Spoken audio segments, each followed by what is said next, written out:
নমস্কাৰ 21 জুনত শুক্ৰৰ ৰাশি বিষ প্ৰৱেশ কৰিব মংগলত, যাৰ ফলত কেৰিয়াৰৰ ক্ষেত্ৰত বিশেষ সফলতা দেখিবলৈ পোৱা যাব। লগতে 5 ৰাশিৰ জাতক জাতিকাসকলৰ জীৱনলৈ আহিব ডাঙৰ পৰিৱৰ্তন।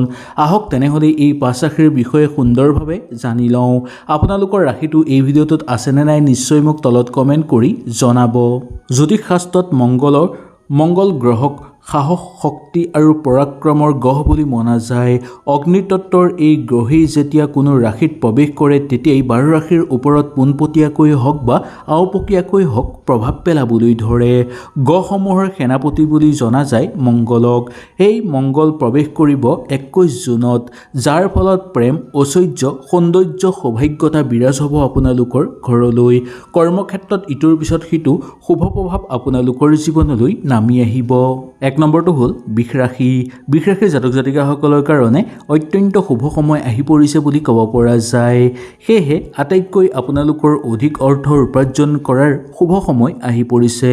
আপোনালোকৰ ব্যক্তিগত ক্ষেত্ৰত উজ্জ্বলতা বৃদ্ধি পাবলৈ ধৰিব আৰু লগতে উন্নতিৰ বহু নতুন সুযোগ আপোনালোকে লাভ কৰিবলৈ সক্ষম হ'ব। কৰ্মক্ষেত্ৰত ডাঙৰ পৰিৱৰ্তন দেখিবলৈ পোৱা যাব। আত্মবিশ্বাস বৃদ্ধি পাবলৈ ধৰিব। প্ৰেমৰ জীৱনতো অত্যন্ত সুখবৰ আহিব। জীৱনসংগীৰ সৈতে সম্পৰ্ক অধিক মধুময় হৈ পৰাৰো প্ৰবল যোগ দেখিবলৈ পোৱা যায়। বন্ধুবৰ্গৰ লগত থাকোঁতে বন্ধুৰ সংখ্যা বৃদ্ধি পাবলৈ ধৰিব। কৰ্মক্ষেত্ৰৰ লগত জড়িত হৈ থকা লোকসকলৰ কাৰণে নতুন কৰ্মৰ সুযোগ লাভ কৰাৰ সম্ভাৱনা দেখিবলৈ পোৱা যাব। ভ্ৰমণৰ প্ৰবল যোগ নামি আহিছে। নতুনকৈ ঘৰত মূল্যৱান সম্পদ অহাৰ প্ৰবল সম্ভাৱনা আছে। ৰাজনৈতিক ক্ষেত্ৰত এটাৰ পিছত আনটো সুযোগ সুবিধা আপোনালোকে লাভ কৰিব পাৰিব। ঠিকা ঠুকলি কৰা লোকসকলৰ কাৰণে মংগলময় হৈ পৰিব। বিয়া বাৰুৰ ক্ষেত্ৰত আগভাগ লৈ চাব পাৰে। যদি আপোনালোকে বিয়া বাৰুৰ কাৰণে কথা বতৰা চলাই আছে তেনেহ'লে ভাল ফল আপোনালোকে নিশ্চয় পাব বা সুখবৰ আপোনালোকৰ ঘৰলৈ অহাৰ যোগ দেখিবলৈ পোৱা যাব। শৰীৰ আগতকৈ উন্নত হৈ পৰিব আপোনালোকৰ। স্বাস্থ্যৰ প্ৰতি বিশেষ ইমান যত্ন নললেও হ'ব, তথাপিও খোৱা বোৱাৰ ক্ষেত্ৰত অকণমান সাৱধানতা অৱলম্বন কৰিলে আপোনালোকৰ কাৰণে মংগলময় হ'ব।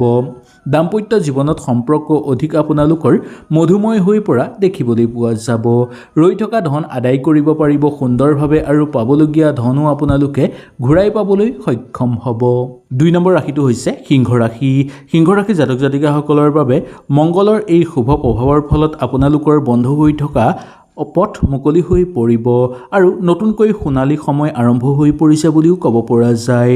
দীঘলীয়া সময় ধৰি আবদ্ধ হৈ থকা কাম আপোনালোকৰ সুচাৰুভাৱে হৈ পৰিব আৰু কিবা কাম যদি আপোনালোকে কৰিবলৈ চেষ্টা কৰি আছে তথাপিও কৰিব পৰা নাই তেনেহ'লে এই সময়খিনিত আপোনালোকে সুন্দৰভাৱে কৰিব পাৰিব। কৰ্মক্ষেত্ৰত আপোনালোকৰ পৰিশ্ৰমৰ উচিত মূল্য লাভ কৰিব পাৰিব। লগতে সামাজিক ক্ষেত্ৰত প্ৰশংসা লাভ কৰাৰ যোগ দেখিবলৈ পোৱা যায়। ৰাজহুৱা কামত আপোনালোকৰ ওপৰত দায়িত্ব অহাৰ সম্ভাৱনা দেখিবলৈ পোৱা যাব। ব্যয় বৃদ্ধি পাব পাৰে, তাৰ প্ৰতি লক্ষ্য ৰাখি অকণমান খৰচৰ প্ৰতি নিয়ন্ত্ৰণ ৰাখিবলৈ চেষ্টা কৰিব লাগিব। সেয়েহে বাজেটৰ অনুসৰি অলপ সচেতনতা অৱলম্বন আপোনালোকে কৰিব। ব্যৱসায়িক বাণিজ্যৰ ক্ষেত্ৰত উপাৰ্জনৰ বাট মুকলি হৈ পৰিব। লগতে নতুন বিনিয়োগৰ ক্ষেত্ৰতো আপোনালোকৰ ইমান বেয়া দেখিবলৈ পোৱা নাযাব। সন্তানক লৈ অকণমান চকু ৰাখিব লাগিব, কাৰণ সন্তানৰ কাৰণে যাতে অবান্তিক খৰচৰ মাত্ৰা আপোনালোকৰ বৃদ্ধি পাব নোৱাৰে তাৰ প্ৰতি অকণমান আপোনালোকে লক্ষ্য ৰাখিলে ভাল হ'ব বুলি মনা গৈছে শাস্ত্ৰৰ অনুসৰি। নতুনকৈ কাম বিচাৰি থকা আৰু নিবনুৱাসকলৰ কাৰণে কৰ্মপ্ৰাপ্তিৰ যোগ আছে। মন পচন্দৰ কৰ্ম আপোনালোকে বিচাৰি পাবলৈ সক্ষম হ'ব। গ্ৰহ নক্ষত্ৰৰ এনে প্ৰভাৱৰ ফলত এনে যুগ তৈয়াৰ হৈছে যাৰ ফলত আপোনালোকে যি কামত হাত দিব সেই কামতেই আপোনালোকে সফলতা লাভ কৰিব পাৰিব। 3 নম্বৰ ৰাশিটো কন্যা ৰাশি। কন্যা ৰাশিৰ জাতক জাতিকাসকলৰ বাবে গ্ৰহৰ এই স্থান সলনি হোৱাৰ ফলত আপোনালোকৰ ভাগ্য সলনি হৈ পৰিব। ভাগ্য বিশেষভাৱে পৰিৱৰ্তনৰ প্ৰবল সম্ভাৱনা দেখিবলৈ পোৱা যায়।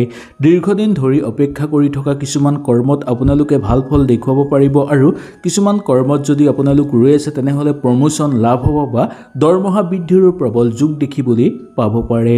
ব্যৱসায়ত নতুন আপোনালোকে অৰ্ডাৰ লাভ কৰিব। পূৰ্বতে কৰা বিনিয়োগৰ পৰা আপোনালোকে এই সময়ত ভাল ফলাফল লাভ কৰিব পাৰিব, যাৰ ফলত আৰ্থিক অৱস্থা আপোনালোকৰ শক্তিশালী হৈ পৰা দেখিবলৈ পোৱা যায় আগৰ তুলনাত। দাম্পত্যৰ ক্ষেত্ৰত আপোনালোকৰ সোণালী সময় হ'ব বা আনন্দময় বিৰাজ হ'বলৈ ধৰিব। কৰ্মক্ষেত্ৰত ইটোৰ পিছত সিটো উৎসাহ লাভ কৰিব পাৰিব। খেল ধেমালি কৰা লোকসকলৰ কাৰণে অনুকূল প্ৰভাৱ দেখিবলৈ পোৱা যায়। ভ্ৰমণ কৰিবলৈ ইচ্ছা কৰিলে ভ্ৰমণ আপোনালোকে কৰিব পাৰিব। ওচৰ চুবুৰীয়াৰ লগতো আন্তৰিকতা বৃদ্ধি পাবলৈ ধৰাৰ যোগ দেখিবলৈ পোৱা যাব। কৰ্মক্ষেত্ৰত আপোনালোকৰ অনুকূল প্ৰভাৱ দেখিবলৈ পোৱা যাব। আৰ্থিক উন্নতিৰ কাৰণে নতুন নতুন বাট আপোনালোকে বিচাৰি পাবলৈ সক্ষম হ'ব। বন্ধুবৰ্গৰ পৰা পোনপটীয়াভাৱে আপোনালোকে সহায় লাভ কৰিব আৰু আত্মীয়ৰ লগত থাকোঁতে কিবা এটা শিকাৰ সুযোগ লাভ কৰিব পাৰিব। শিল্পী সাংস্কৃতিক জগতৰ লগত জড়িত লোকসকলৰ প্ৰাপ্য সন্মান আদায় হ'ব। লগতে আপোনালোকৰ মামলা মোকদ্দমাৰ লগত যদি কিবা জড়িত হৈ আছে তেনেহ'লে তাৰ পৰা মুক্তি লাভ হোৱাৰ যোগ আছে, নাইবা সেই মামলা মোকদ্দমাৰ পৰা অলপ দূৰত্ব ৰাখিবলৈ আপোনালোক সক্ষম হ'ব। 4 নম্বৰটো ধনুৰাশি। ধনুৰাশিৰ লোকসকলৰ কাৰণে এই সময়খিনি মানসিক শক্তি বৃদ্ধি পাবলৈ ধৰিব। সুখ কঢ়িয়াই আনিব আপোনালোকৰ ঘৰলৈ। পৰিয়ালৰ সমস্যাবোৰ পূৰ্বৰ তুলনাত কিছু পৰিমাণে হ্ৰাস পাবলৈ ধৰিব আৰু পৰিয়ালৰ সদস্যসমূহৰ পৰা পোনপটীয়াভাৱে সহযোগিতা লাভ কৰিব পাৰিব, যাৰ ফলত মন আনন্দিত হৈ থাকিব আপোনালোকৰ। আৰ্থিক সমস্যাবোৰ লাহে লাহে শেষ হ'বলৈ ধৰিব। বহুদিন ধৰি আবদ্ধ হৈ থকা ধন আপোনালোকে ঘূৰাই পোৱাৰ প্ৰবল সম্ভাৱনা আছে। চাকৰিয়ালসকলৰ নতুন দায়িত্ব লাভৰ যোগ দেখিবলৈ পোৱা যাব পাৰে। ৰৈ থকা ধন আদায় কৰি সুন্দৰভাৱে ল'ব পাৰিব। আপোনালোকে যদি ঘৰত মূল্যৱান সম্পদ আনিব বিচাৰে নিঃসন্দেহে আনিব পাৰিব এই সময়খিনিত। গাড়ী মটৰ ক্ৰয় কৰাৰ ক্ষেত্ৰত বা মাটি সম্পত্তি ক্ৰয় কৰাৰ ক্ষেত্ৰত অত্যন্ত শুভ ফল দেখিবলৈ পোৱা যায়। পৈতৃক সম্পত্তি লাভৰ প্ৰবল যোগ আছে আপোনালোকৰ। ঠিকা ঠুকলি কৰা লোকসকলৰ কাৰণে ঘৰলৈ ভাল খবৰ আহিব পাৰে। বিয়া বাৰুৰ কথা বতৰা পাতি চাব পাৰে, বা ঘৰত যদি কাৰোবাৰ বিয়া বাৰুৰ উপযুক্ত মানুহ আছে বা ল'ৰা ছোৱালী আছে তেওঁলোকৰ কাৰণে কথা বতৰা আগবঢ়াব পাৰে।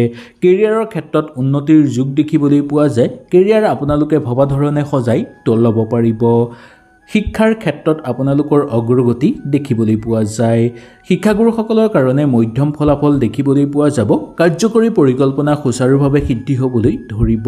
প্ৰশাসনিক বিষয়াসকলৰ পদোন্নতিৰ যোগ দেখিবলৈ পোৱা যায়। কিবা কাম আপোনালোকৰ হাতত ল'লে সেই কাম যেনেকৈ নহওক সম্পূৰ্ণ কৰিবলৈ চেষ্টা কৰিব আৰু সেই কাম সম্পূৰ্ণ কৰাৰ ক্ষেত্ৰতো ঘৰৰ মানুহ বা পৰিয়ালৰ মানুহে আপোনালোকক সহায় সহযোগিতা কৰা দেখিবলৈ পোৱা যায়। 5 নম্বৰটো হ'ল মীন ৰাশি। মীন ৰাশিৰ জাতক জাতিকাসকলৰ কাৰণে নতুন শক্তি আপোনালোকৰ ভিতৰৰ পৰা সঞ্চাৰিত হ'বলৈ ধৰিব। নিজৰ লক্ষ্যত আপোনালোকে অধিক সজাগ হ'ব পাৰিব আৰু মনোযোগ বৃদ্ধি পাবলৈ ধৰিব। আপোনালোকৰ সহযোগীৰ লগত থাকোঁতে আপোনালোকে সিদ্ধান্ত লোৱাৰ ক্ষমতা লাভ কৰিব। লোকৰ সৈতে বিবাদৰ পৰা যিমান দূৰত্ব বজাই ৰাখিব আপোনালোকৰ কাৰণে এই সময়খিনিত ভাল হ'ব। ধৈৰ্য ধৰিলে কাম কাজত সঠিক দিশত আপোনালোকে আগবাঢ়িব পাৰিব। শ্বেয়াৰ বজাৰ বা সম্পত্তি ক্ৰয় কৰা বা বিক্ৰী কৰাৰ ক্ষেত্ৰত বিনিয়োগ কৰাৰ ক্ষেত্ৰত আপোনালোকে লাভৱান হ'ব পাৰিব। ইয়াৰ উপৰিও কিবা কাম যদি আপোনালোকে নতুনকৈ আৰম্ভ কৰিম বুলি ভাবি আছে তেনেহ'লে এই সময়খিনি আপোনালোকৰ কাৰণে ভাল সময় বুলি ক'ব পৰা যায়। বন্ধুবৰ্গৰ লগত থাকোঁতে বন্ধুৰ পৰা অৰ্থ ধাৰে ল'বলগীয়া হ'ব পাৰে, কিন্তু বন্ধুবৰ্গক টকা পইচা দিয়াৰ ক্ষেত্ৰত অকণমান সাৱধানতা আপোনালোকে অৱলম্বন কৰিলে ভাল হ'ব বুলি মনা গৈছে। ইয়াৰ উপৰিও আপোনালোকৰ ঘৰত সুখ সমৃদ্ধি বৃদ্ধি পাবলৈ ধৰিব। তথাপিও ঘৰত কোনো সদস্যই যাতে ঘৰৰ পৰিৱেশ বিনষ্ট কৰিব নোৱাৰে তাৰ প্ৰতি অকণমান আপোনালোকে লক্ষ্য ৰাখিলে বিশেষ ভাল হ'ব বুলি মনা যায় শাস্ত্ৰৰ অনুসৰি। শত্ৰুৰ পৰাক্ৰম হ্ৰাস পাবলৈ ধৰিব। মনৰ দৃঢ়তাৰ ভাৱটো জাগ্ৰত হ'বলৈ ধৰিব আপোনালোকৰ। মামলা মোকদ্দমাৰ লগত জড়িত লোকসকলৰ কাৰণে শুভ ফল আহিব। প্ৰেম আৰু দাম্পত্যৰ ক্ষেত্ৰত সুখ বৃদ্ধি পাবলৈ ধৰা দেখিবলৈ পোৱা যাব। পাবলগীয়া অৰ্থ ঘূৰাই পাব আৰু কাৰ্যকৰী পৰিকল্পনা আপোনালোকৰ সিদ্ধি হৈ পৰিব। নতুনকৈ কাম বিচাৰি থকা বা নিবনুৱাসকলৰ কাৰণে কৰ্মপ্ৰাপ্তিৰ যোগো দেখিবলৈ পোৱা যায়। হয়তো এই ভিডিঅ'টোৰ যোগেদি আপোনালোকে সুন্দৰভাৱে বুজি পালে। যদি কিবা অসুবিধা পালে নিশ্চয় মোক তলত কমেণ্ট কৰি জনাব। তেনেহ'লে আজিলৈ আপোনালোকৰ ওচৰৰ পৰা বিদায় লৈছোঁ। কালিলৈ পুনৰ আপোনালোকক লগ পোৱাৰ প্ৰতিশ্ৰুতিৰে আজিলৈ নমস্কাৰ।